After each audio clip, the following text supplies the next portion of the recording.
Hi, I'm Jill Clifton, author and creator of Landscape of Mothers. And in Landscape of Mothers seasons, we are in April, and so this is Desert Mother season.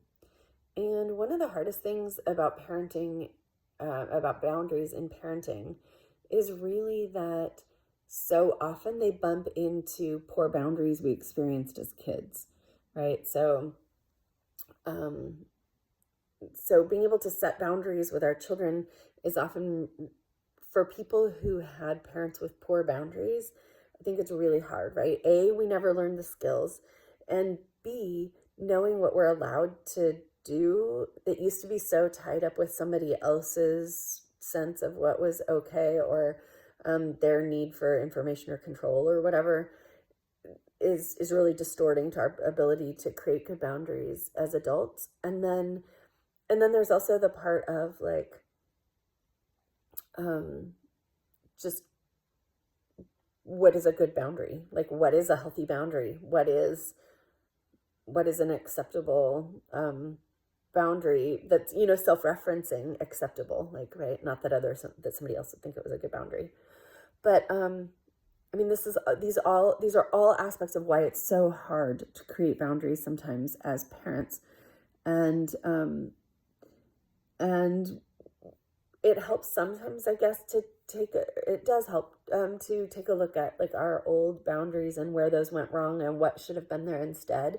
And sometimes that can really inform how to have better boundaries now. But the other thing I think is really getting clear on what we're asking for and who we're asking to do it and why it's being asked for. And it doesn't mean that you have to justify every decision you make as a parent. That's not what I mean by why, but your why. Like, is it important to you that they learn the value of something in particular, or that it's important to you that they know what it is to follow through with something, or is it important to you, whatever, right? You get the picture.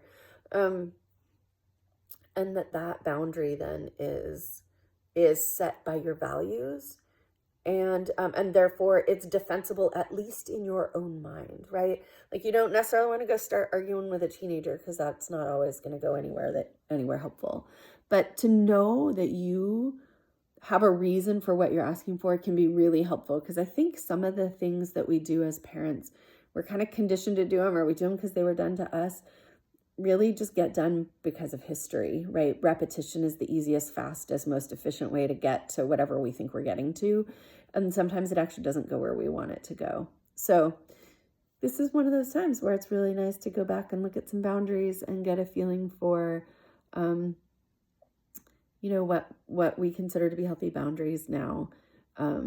Why old, poor boundaries were poor, like being able to define why those aren't okay. And